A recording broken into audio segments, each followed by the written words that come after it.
लड़ाई है इजराइल और मुस्लिम के बीच, क्यों परेशान है आश्रम के बीच। बस कुछ लोग परेशान है इस चीज़ से कि इजराइल को सपोर्ट कर रहे हैं, लेकिन हम फिलिस्तीन के साथ हैं शुरू से भी और आज भी और आखिरी तक फिलिस्तीन के साथ हैं। यहूदियों को हिटलर ने ऐसे ही नहीं मारा, इनके काम ही ऐसे थे। यहूदी ने हिटलर ने थोड़े तो छोड़ दिए थे 10%, वही है जो दुनिया में फसाद कर रहे हैं। इनकी हरकतें ऐसी थी, वर्ल्ड वॉर कराने वाले यहूदी थे। मिडिल ईस्ट में जितना भी तनाव फैला हुआ है सारी जिम्मेदार ये इजरायली हैं। कुछ लोगों को मोदी शक्ल में भूत नजर आता है, अच्छा करेंगे तो भी बुरा, अब बुरा करेंगे तो फिर बुरा ही है ही। ये शुक्र मनाओ कि मोदी जी ने निकाल तो लिया। इराक की जब जंग हुई थी अमेरिका की, पता कितने बंदे वहाँ मर ही गए थे। मैम क्या नाम है आपका? My name is Rubina. Meena ji क्या कहना चाहेंगी, भारत को किसके साथ में खड़े होना चाहिए ईरान और इजराइल का जो वॉर चल? देखिए जो अभी चल रहा है उसमें सबसे पहले तो ये है कि ह्यूमैनिटी को प्रेफरेंस मिलनी चाहिए, चाहे वो इजराइल हो या ईरान हो, कोई भी हो। अगर कोई भी अटैक हो रहा है तो उसमें ना एक जो नॉर्मल ह्यूमन बीइंग है वो उस पर हो रहा है और किसी का नुकसान नहीं हो रहा है। कंट्रोवर्सी चलती रहेंगी, लोग अपने अपने व्यूज़ देते रहेंगे, बट क्या है जो बच्चे मर रहे हैं, जो लोग मर रहे हैं, सबसे पहले उनका देखना है। बाकी अपनी जो वॉर है उसको आप एक साइड रख कर देखें तो ज़्यादा बेटर है। और अगर किसी के पक्ष में हम बोलते हैं तो उसके ऊपर कोई इशू बनता है, वो भी गलत है। और अगर आप देखें जिस तरीके से बच्चे मर रहे हैं, या अब ईरान अटैक कर रहा है तो इसराइल में भी बच्चे मर रहे हैं। इंसान वो भी है, इंसान वो भी, इंसानियत कोई नहीं देख रहा है आज की डेट में। एक और सवाल ये उठता है कि अमेरिका जिस तरीके से इजराइल का साथ दे रहा है, कुछ लोग कह रहे हैं कि अमेरिका इजराइल का साथ ना दे तो ईरान घंटे भर में बर्बाद कर देगा इजराइल को। आपको ऐसा लगता है? ऐसा कुछ नहीं है, न्यूक्लियर पावर सबके पास है, किसके पास नहीं है, ठीक है ना। तो ऐसा नहीं होता है कि घंटे भर में कोई भी किसी को बर्बाद कर देगा, ऐसा कुछ नहीं होता है। सब अपनी अपनी पावर लिए बैठे हैं। ऐसे भी पाकिस्तान इंडियन वॉर हो रही थी, क्यों नहीं बर्बाद कर दिया पाकिस्तान को इंडिया ने, या इंडिया ने पाकिस्तान को, ठीक है ना। सब देखकर चलते हैं, वॉर ऐसे ही नहीं होती कि कोई कुछ भी कर देगा। क्या ईरान को न्यूक्लियर पावर कंट्री होना चाहिए, बनना चाहिए? न्यूक्लियर पावर कंट्री बन सकते हैं बट वो एकदम अटैक नहीं करेगा, ये सब जानते हैं। ऐसा नहीं है कि ईरान भी अटैक कर देगा हैंड टू हैंड, वो भी पहले देखेगा कि अभी कंडीशन क्या बन रही है। अगर उसके ऊपर बात आती है कि हाँ बिल्कुल ही वो ख़त्म होने जा रहा है या इजराइल नहीं रुकेगा, तभी वो अटैक करेगा, ऐसे नहीं कर सकता। लेकिन बार बार धमकी देता है ना इजराइल को ईरान की, अगर हमने परमाणु कार्यक्रम तैयार कर लिया तो उसके बाद में हम इजराइल को ख़त्म कर देंगे। अभी ऐसा नहीं होता है। अभी फिलिस्तीन को बोला ख़त्म कर देंगे, अभी कोई बोलता है इंडिया को ख़त्म कर देंगे, कोई बोलता है पाकिस्तान को ख़त्म कर देंगे, बट क्या होता है, कोई किसी को ख़त्म नहीं कर पाता है। ऐसा नहीं हुआ है अभी अब तक कहाँ देखा है आपने किसी ने किसी को न्यूक्लियर पावर से ख़त्म कर दिया है। जब भी ये वॉर छिड़ती है, अभी पहले मज़ा लेंगे सारे कंट्रीज, उसके बाद क्या है फिर आके उस पर स्टे लग जाएगा, कुछ नहीं हो। इतनी सारी मुस्लिम 57 कंट्री है, लगभग 57 कंट्री मुस्लिम है, कोई भी ईरान के साथ में क्यों नहीं खड़ी हुई है? पूरी दुनिया ये भी सवाल उठा रही है, अरब जैसी कंट्री जो इस्लाम को सबसे आगे बढ़ाने की बात करती है, सबसे ज़्यादा फॉलो करती है। चाह सब यही रहे कि ये वॉर रुके और ये सब ना स्प्रेड हो, नहीं फैलाया, बस रोकने की कोशिश है और कुछ भी नहीं है। क्योंकि नुकसान सिर्फ ना एक पब्लिक का है और किसी का नहीं हो रहा है। शिया सुन्नी का भी कॉन्सेप्ट इसमें देखने को मिल रहा है, पाकिस्तान है वो सुन्नी है। कंसेप्ट तो इसमें किसी भी चीज़ का डाल दो, शिया सुन्नी का डाल दो, हिंदू मुस्लिम का डाल दो, ज्यूज़ का डाल दो, यहूदी का डाल दो, ये सब ना एक मसाले होते हैं। ये मसाले हैं जो कि न्यूज़ में डाले जाते हैं, नथिंग एल्स, कुछ नहीं है। क्या आने वाले टाइम पे खतरा हो सकता है बाकी मुस्लिम कंट्रियों के लिए इजराइल? बिल्कुल नहीं, बिल्कुल नहीं। भारतीय स्टूडेंट को लेकर क्या कहना चाहेंगे जो जब अभी खुद पे पड़ी है ना तो वहाँ के सोल्जर्स रो रहे हैं। कोई भी कंट्री ऐसी नहीं है जिसके ऊपर खतरा बन सकता है। वॉर चलती रहेंगी आपस में, डिपेंड करता है उसके साथ कौन खड़ा है कौन नहीं खड़ा है। ऑपरेशन सिंधु के तहत कई सारे जो भारत के मुस्लिम नागरिक और मुस्लिम स्टूडेंट और छात्र फंसे हुए थे ईरान में, उनको लाया गया है। उसके बाद में वो छात्र आते हैं यहाँ पे, कहते हैं कि बस टूटी फूटी थी। हालांकि कुछ लोग धन्यवाद भी कर रहे हैं, लेकिन कुछ लोग कह रहे हैं कि सरकार ने अच्छी व्यवस्था नहीं की थी। कौन सी सरकार ने? मतलब हमारी कंट्री की सरकार ने, जो वहाँ से ईरान से जो छात्र आ रहे हैं यहाँ पे, उनसे वो जिंदा आ रहे हैं वही काफ़ी है, जिंदा आ रहे वही वही काफ़ी है। लेकिन लोग कह रहे हैं कि अरे धन्यवाद करने की जगह मोदी को धन्यवाद करने की जगह। गलत है, गलत है। हमारी गवर्नमेंट जो है हर जगह से अगर स्टूडेंट्स को निकाल के लेकर आती है तो वो एक स्टूडेंट का वेलफेयर ही कर रही है। उनको मरने के लिए तो नहीं छोड़ दिया ना, वो जान है तो जहान है, बाकी कुछ नहीं है। बहुत सारे लोग कह रहे हैं कि सरकार ने अच्छी व्यवस्था नहीं कर रखी थी, ये सारी ऐसा कुछ नहीं है। हमारी गवर्नमेंट बहुत कुछ अच्छा करती है, तभी हम लोग यहाँ पर इतना सेफ हैं। अदर कंट्रीज़ में देखिए क्या हाल है। सरकार है वो मरने के लिए छोड़ देती है, बिल्कुल सही बात है, वहाँ छोड़ देती है। मैं कह रही हूँ हमारा इंडिया में जितना अच्छा सिस्टम है उतना मुझे नहीं लगता है कि कहीं और इतनी सिक्योरिटी प्रोवाइड कराती है गवर्नमेंट। जाके स्टूडेंट को दोष देते हैं, कोस रहे हैं इसी सिस्टम। गलत है वो लोग। एक्चुअली क्या है, वो सिर्फ ना एक धार्मिक रूप से देखते हैं, ठीक है ना। वो ये नहीं देखते हैं कि गवर्नमेंट उनके फेवर में क्या क्या काम कर रही है। क्या होना चाहिए, अपना इंडिया का परसेप्शन क्या होना चाहिए? इंडिया का परसेप्शन क्या होना चाहिए? जो इंडियन गवर्नमेंट करती है हमेशा इंडियन गवर्नमेंट के साथ खड़ा होना चाहिए। हम इंडियंस हैं तो गवर्नमेंट जो भी डिसीजन लेगी हमारे वेलफेयर के लिए लेगी। सर क्या कहना चाहेंगे, ईरान और इजराइल का जो युद्ध चल रहा है, इसी बीच भारत के कई सारे छात्र हैं वो फंसे हुए थे ईरान में, वहाँ से मोदी जी ने जिस कूटनीति के साथ में निकाला है, फॉरेन पॉलिसी को कैसे देखते हैं? इस फॉरेन पॉलिसी को कैसे देखते हैं? लोग कह रहे हैं कि बड़ी सराहना कर रहे हैं। ये शुक्र मनाओ कि मोदी जी ने निकाल तो लिया। इराक की जब जंग हुई थी अमेरिका की, पता कितने बंदे वहाँ मर ही गए थे? मरे थे कि नहीं मरे थे? इसकी सराहना करनी चाहिए। हाँ, ये अच्छी बात है कि मोदी जी ने निकाल तो लिया, कैसे भी आए घर तो आ गए। लेकिन वही लोग तो कह रहे हैं कि अब यहाँ पे दिल्ली में इलाके में सरकार ने पटक दिया है, अच्छी बसें नहीं दी, अच्छी व्यवस्था नहीं की। कुछ लोग कश्मीर से हैं, कुछ लोग अलग अलग क्षेत्र से हैं, वहाँ पे कैसे जाए? कुछ लोगों की आदत होती है ऐप निकालने की, वो निकालेंगे। कितनी भी नेकी कर लो वो बुराई करेंगे, बुराई करेंगे, सरकार के साथ में नहीं खड़े। हाँ यही तो बात है ना। अब आगे कभी फिर फंसोगे तो सरकार निकालेगी। निकम्मापन नहीं करना चाहिए। सरकार तो एयर स्पेस भी तैयार कर रही है लोगों को निकालने के लिए, एयर स्पेस तैयार कर रही है ताकि ईरान के तेहरान से निकाल सके कई सारे जो हमारे छात्र फंसे हुए, नागरिक फंसे हुए भारत में। अच्छी बात है, मोदी जी ने अच्छा छात्रों को निकाल तो लिया, कैसे भी आ तो गए, कोशिश तो करी। कितने देश ऐसे पाकिस्तान के होते तो वही सड़ जाते, इतने दिन नहीं निकल पाते। पाकिस्तान जैसे देश वही सड़ जाते, वो कहाँ इतने एक्शन ले पाता। कुछ लोग मोदी जी को कोस रहे हैं, कह रहे हैं कि क्या कर रहे हैं, लोगों को सही से लेके नहीं आ पा रहे हैं, टूटी फूटी बसें भेज रहे हैं, तो इसलिए तो लोग कह रहे हैं। कुछ लोगों को मोदी की शक्ल में भूत नजर आता है। अच्छा करेंगे तो भी बुरा, अब बुरा करेंगे तो फिर बुराई है ही। आप मानते हैं ये चीजें? अगर मोदी जी अच्छा करें तो भी उनके साथ में उनको वो लोग गाली देते हैं, बुरा करें तो भी? लोग ऐसे हैं जो मोदी जी की शक्ल में भूत दिखाई देता है। आपको क्या दिखाई देता है? हमें तो यार जो बोलते हैं वो, जो अच्छी बात होती है मैं हमेशा उनकी तारीफ करता हूँ। बुरा लगेगा, मैं सच के साथ हमेशा, तुमने हमारी वीडियो देखा होगा, मैं हमेशा सच के साथ। कोई काम बुरा लगेगा तो मैं टोकता जरूर हूँ, चाहे वो मोदी जी हो, चाहे वो योगी जी हो, कोई भी हो, समर्थन भी करता हूँ। लेकिन अगर बुरा करेंगे तो टोक भी देता हूँ। ईरान और इजराइल वॉर में किसके साथ में खड़े होना? किसके साथ रहेंगे? वो हमारा उनसे कोई मतलब ही नहीं है। वो शिया देश है, वो यहूदी देश है, तो हमारा उनसे क्या मतलब नहीं है, कोई मतलब नहीं। लेकिन शिया सुन्नी इस समय मिलते हुए नजर आ रहे हैं इसी युद्ध में। पाकिस्तान हो गया ईरान के साथ में खड़ा हुआ है। नहीं मिलेंगे, इसमें दरारें इतनी हैं, वो मिलेंगे ही नहीं। मिले हैं, कह रहे हैं कि हम इनके साथ में खड़े हैं। इजराइल जिस तरीके से ईरान पे हमला करता है, कहते हैं कि भाईचारे की बात आ जाती है, मुस्लिम ब्रदरहुड की बात आ जाती है। जुबान से मिलना एक अलग बात होती है, मदद करना एक अलग बात होती है। पाकिस्तान भी कह रहा है मैं तुम्हारे साथ हूँ, अमेरिका का पिट्ठू वो मदद कर लेगा उसका? एक बार उसने आग दिखा दिया तो उसकी औकात नहीं है कि खड़ा हो जाएगा वो। आसिफ मुनीर भी अमेरिका के डोनाल्ड ट्रंप के साथ में डिनर कर रहे हैं, डिनर किया कल, उसके बाद में वार्तालाप हुई, चर्चा हुई, संवाद। हाँ, उसने समझा दिया होगा, देख भाई बैठ जाए यहीं पे, अपनी औकात में रहा, यहाँ उठना मत। है चुपके से डील करके चला गया, समझा दिया होगा कि औकात में रहना अपने। मानते हैं आप कि सर जो ईरान है और जो फिलिस्तीन है वो आतंकवादियों को पनाह देता है, उनको पालता पोसता है, उनको बिठाता है, मानते हैं आप? कौन?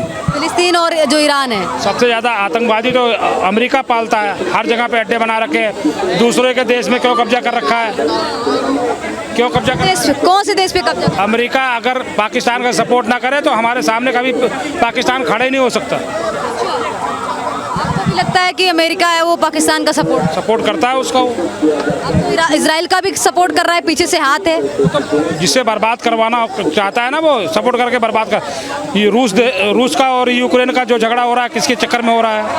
अमेरिका ही नहीं करवाया है। बहुत सारे ऐसे इतिहास है कि जो अमेरिका ने 28 देश बर्बाद करे, सब लड़वा के बर्बाद करवा देता है अमेरिका ने। उसको हथियार बेचने होते हैं, वो ऐसे ही करता है। इजराइल सही कर रहा है या ईरान सही कर रहा है? दोनों ही गलत हैं। दोनों ही गलत है। दोनों ही गलत है। अगर ईरान हमला करना ही था तो पहले किया होता, 60,000 बंदे मरवा के, अब हमला कर रहा है तो किस काम का? आपको भी लगता है कि ईरान है वो अब गलत कर रहा है हमला करके? जब पहले गाजा के कई लोग मारे गए तब हमला नहीं किया, उसके बाद पहले तो उसका आया, फिलिस्तीन को तबाह करवा दिया, अब हमले कर रहा है किस काम के? तो आपको लगता है कि आने वाले समय में 57 मुस्लिम कंट्रियों के लिए इजराइल है वो खतरा हो सकता है? कुछ भी खतरा नहीं होगा। ये अभी सारे पिट रहे हैं, सारे इकट्ठे होंगे। मुस्लिम कंट्री जब भी बदलता है, जब पिटता है, ये पिट के जब इकट्ठे होंगे ना तो इजराइल के ऊपर ढंग से हमला करेंगे। अरब जैसी कंट्री है वो नहीं आती है सामने ईरान इजराइल के युद्ध में। अरब के पास है ही क्या है, वो तो वहाँ 3 लाख फौज अब पाकिस्तान के लगी पड़ी रहती है। उनके पास क्या है, वो तो खुद ही पाकिस्तान के उस पर खड़े होते हैं, अमेरिका के बलबूते खड़े होते हैं। क्या नाम हो सर आपका? क्या नाम हो सर आपका? इमरान। इमरान जी कहाँ से हैं आप? बताइए। ठीक है, हैं? बढ़िया है, बताइए। कहाँ से हैं आप? मैं दिल्ली से हूँ। दिल्ली से हैं। सर क्या कहना चाहेंगे, ईरान और इजराइल का जो युद्ध चल रहा है, इसमें भारत को किसके पक्ष में होना चाहिए? देखो, इंडिया एक इंडिपेंडेंट है और उसको तो अपने हिसाब से देखो, जहाँ इजराइल ने जो किया है वो भुगतेगा उसको। इजराइल ने फ़िलिस्तीन वालों पे बहुत जुल्म किए हैं, गाज़ा पे बहुत लाखों लोग मारे हैं। अब इजराइल को दर्द हो रहा है। कल हॉस्पिटल पे एक मिसाइल गिरी तो इजराइल को बहुत दर्द हुआ, लेकिन जब गाज़ा के लोगों पे मिसाइलें गिरी, छोटे छोटे बच्चे मारे गए, बच्चों के हाथ पैर कट गए, जब दर्द नहीं हुआ तो इजराइल तो भुगतेगा भी और आगे भुगतेगा। अभी तो बहुत कुछ होना है, अभी तो ट्रेलर है। लेकिन गाजा ने ही सबसे पहले इजराइल के नागरिकों को बंधक बनाया था, उसके बाद में ही तो ये युद्ध शुरू हुआ था। 1948 से जब से फ़िलिस्तीनियों को वहाँ से निकाला गया था, तब से उन पर जुल्म हो रहा है। आपने ये तो देख लिया कि बंधक बनाया गया था, उससे पहले देखो ना आप, कितने सारे लोगों पर बम गिराए गए थे, कितने सारे लोग मारे गए थे, वो भी तो। अच्छा, आपने कह दिया कि जो इजराइल है वो गलत कर रहा है, लेकिन इजराइल तो ये कह रहा है कि हम अपने अस्तित्व के लिए लड़ रहे हैं, हम अपने आप को बचाने के लिए लड़ रहे हैं। ईरान पे भी हमला उसने इसीलिए किया है क्योंकि वो परमाणु बना रहा था, अपने आप को बचा सके इसलिए। परमाणु सबसे ज़्यादा तो इजराइल के पास हैं। इजराइल के पास सबसे ज़्यादा परमाणु हथियार हैं। F-35 जेट उनके पास में है। बड़े बड़े अमेरिका के जो हथियार है सारे उनके पास हैं। ईरान के पास तो कुछ भी नहीं है। लेकिन इजराइल ये नहीं चाहता कि ना उसके आसपास के जितनी भी मुस्लिम कंट्री वो बना ले। इजराइल मिडिल ईस्ट में चौधरी बनना चाहता है और वो चौधरी बना हुआ है, लेकिन चौधराहट मैडम कब तक रहेगी? देखो, ब्रिटेन आए थे इंडिया में, वो चले गए। रशिया आया था, वो चले गए। एक दिन ये भी खत्म हो जाएंगे इजराइल अमेरिका। जो ये कर रहे हैं वो भुगतेंगे उसको। बात करें क्या कहते हैं इजराइलियों की, हम बात करें यहूदियों की, तो उनका इतिहास 3000 साल पुराना रहा है अरब कंट्री में। यहूदियों को हिटलर ने ऐसे ही नहीं मारा, इनके काम ही ऐसे थे। यहूदी ने, हिटलर ने थोड़े तो छोड़ दिए थे 10%, वही है जो दुनिया में फसाद कर रहे हैं। तो हिटलर ने जिस तरीके से 60 लाख यहूदियों को मार दिया चैम्बर में बंद करके, उसका आप समर्थन करते हैं? नहीं, इनकी हरकतें ऐसी थी। वर्ल्ड वॉर कराने वाले यहूदी थे, यहूदियों को तो मारा उसने, लेकिन उस टाइम पे कितने लोग मारे गए वो भी तो देखो ना आप। सेकंड वर्ल्ड वॉर में हमारे इंडिया कितने लोग मारे गए, बहुत सारे लोग मारे गए। तो वो कराने वाले यहूदी तो थे, आज भी वही करवा रहे हैं। मिडिल ईस्ट में जितना भी तनाव फैला हुआ है, सारी जिम्मेदारी ये इजरायली हैं। इजराइल की सारी जिम्मेदारी इजराइल की है, वही कर रहा है। लेकिन इजराइल का तो ऐसा कहना है कि फिलिस्तीन और जो ईरान है वो आतंकवादियों को पनाह देता है, पालता पोसता है, वही बाद में हम पे अटैक। मैडम, सबसे बड़ा आतंकवादी तो वही है जो पूरा गाज़ा शहर को खा गया। वो भी देखो ना, पूरा गाज़ा शहर खत्म कर दिया, बच्चे खत्म कर दिए। 35 किलोमीटर का गाज़ा शहर है, जितना बड़ा हमारा दिल्ली है। और हमारी सरकार को न्यूट्रल रहना चाहिए, मैं तो ये कहूँगा दोनों तरफ से न्यूट्रल रहना चाहिए। न्यूट्रल रहना चाहिए। देखो, ईरान से भी हमारे संबंध हैं और इजराइल से भी हैं, तो न्यूट्रल रहना बेहतर है हमारे लिए। कई सारे नागरिक आने के बाद से यहाँ पे जब आ गए तो उसके बाद में ये कह रहे हैं कि बसों की सेवा अच्छी नहीं थी, बसें अच्छी नहीं थी, टूटी फूटी थी, इस तरीके से आके। नहीं, हमारी ये गवर्नमेंट की फैसिलिटी सारी बढ़िया हैं और जो लोगों को वहाँ से रेस्क्यू किया गया है बढ़िया तरीके से किया गया, कोई दिक्कत नहीं। वही जिनको रेस्क्यू किया गया वही लोग तो बोल रहे हैं दिल्ली में आके। अब मैडम, अगर 50 आदमी दिल्ली में लाके पटक दिया है, 50 आदमी रेस्क्यू करें तो एक आध तो बोलेगा ही उससे क्या हो रहा है, लेकिन काम गवर्नमेंट ने बढ़िया करे हमारी। बढ़िया किया है। चलिए ठीक, आप बढ़िया। क्या चाहते हैं कि क्या होना चाहिए? किसके लिए? अब बोला जा रहा है कि हो सकता है 3rd वर्ल्ड वॉर हो सकता है, पूरा मिडिल ईस्ट है वो युद्ध की स्थिति में घिर सकता है। शांति होनी चाहिए, हर तरीके से शांति होनी चाहिए। शांति होनी चाहिए। ठीक है, थैंक शांति कैसे की जा सकती है? यू। अब ये तो शांति तो डोनाल्ड ट्रंप के हाथ में, वो जो करेगा वो होगा। डोनाल्ड ट्रंप तो आसिम मुनीर को डिनर करवा रहे हैं, पाकिस्तान के जो आर्मी चीफ। हाँ, तो वो तो उसका चमचा है, करवाएगा वो चमचा। हाँ। क्या नाम है आपका? सद्दाम हुसैन। सद्दाम हुसैन। क्या कहना चाहेंगे सद्दाम हुसैन जी आप, ये जो वॉर चल रहा है इस चीज़ को? और जो चल रहा है इसके बारे यही कहेंगे, हम तो इस फ़िलिस्तीन के सपोर्ट में हैं। फिलिस्तीन के सपोर्ट? जी बिल्कुल, फ़िलिस्तीन के सपोर्ट में हैं। क्या कारण है कि फिलिस्तीन के सपोर्ट? पूरा गाज़ा शहर उन्होंने बर्बाद कर दिया इसराइल ने। जब इसराइल पे पड़ी तो वही वाली बात है, लड़ाई है इसराइल और मुस्लिम के बीच। क्यों परेशान है आश्रम के बीच? बस कुछ लोग परेशान हैं इस चीज़ से कि इसराइल को सपोर्ट कर रहे हैं, लेकिन हम फ़िलिस्तीन के साथ हैं, शुरू से भी और आज भी और आखिरी तक फ़िलिस्तीन के साथ हैं। फिलिस्तीन के साथ? जी बिल्कुल, क्योंकि गाज़ा शहर उन्होंने पूरा बर्बाद कर दिया। बेचारे एक एक बच्चा उनका रोता नज़र आता है हर जगह। जब उन पे वारी आई तो अब वो कह रहे हैं ईरान स्टॉप वार।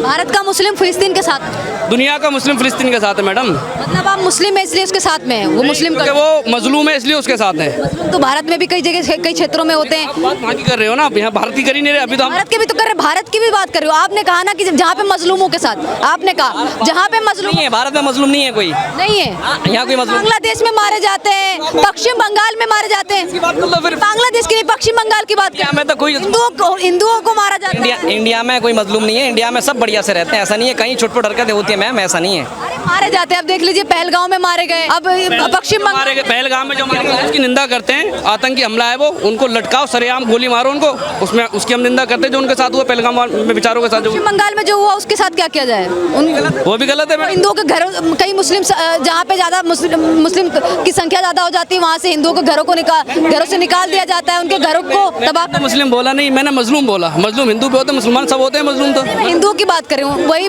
पश्चिम बंगाल पश्चिम बंगाल उनके साथ भी गलत हुआ, उनके साथ भी गलत हुआ, उसकी भी हम निंदा करते हैं। की भी निंदा करते हैं। हाँ जी। इसको लेकर क्यों ही रोड पे उतरते हैं, क्योंकि फिलिस्तीन के लिए उस टाइम पे रोड पे उतर गए थे कई मुस्लिम समाज के। फिलिस्तीन के लिए तो बिल्कुल उतरेंगे मैडम। फिलिस्तीन हो पे 1948 से लेके 2025 तक जुल्म हो रहा है अभी तक। पूरा गाजा शहर आपने देखा, पूरा बर्बाद कर दिया उन लोगों ने। अब ईरान मिला थोड़ा टक्कर का इजराइल को, अब देखते हैं क्या होता है। ईरान टक्कर का है इजराइल, बिल्कुल टक्कर का है, अब पता चलेगा। लेकिन उसको भी शायद मात दे नहीं पाए, मतलब अभी जिस तरीके की बातें सामने आ रही है कि का साथ ना दे तो ईरान तो धूल चटा देगा मैडम, अमेरिका है जो उसको उसका बाप बैठा है, अगर वो साथ ना दे तो धूल चटा देगा। आपको लगता है कि इजराइल का बाप अमेरिका है? अरे पूरी दुनिया को लगता है, हमें क्या लग रहा है, सबको लगता है। सुपर पावर है मैडम अमेरिका, वो तो सबको पता है, सुपर पावर बना हुआ है वो तो। क्या होने वाला है, अब क्या लग रहा है? अब तो देखो, तो रुकेगा, क्योंकि कई लोग कह रहे हैं शांति भी हो सकती है, कुछ लोग कह रहे हैं कि जिस तरीके से एक दूसरे पे वार किया जा रहा है, हमला किया जा रहा है, तो युद्ध और बढ़ सकता है। मैडम हम तो यही कहेंगे युद्ध रुकना चाहिए, कत्लेआम से किसी का वो नहीं होता, युद्ध रुकना चाहिए।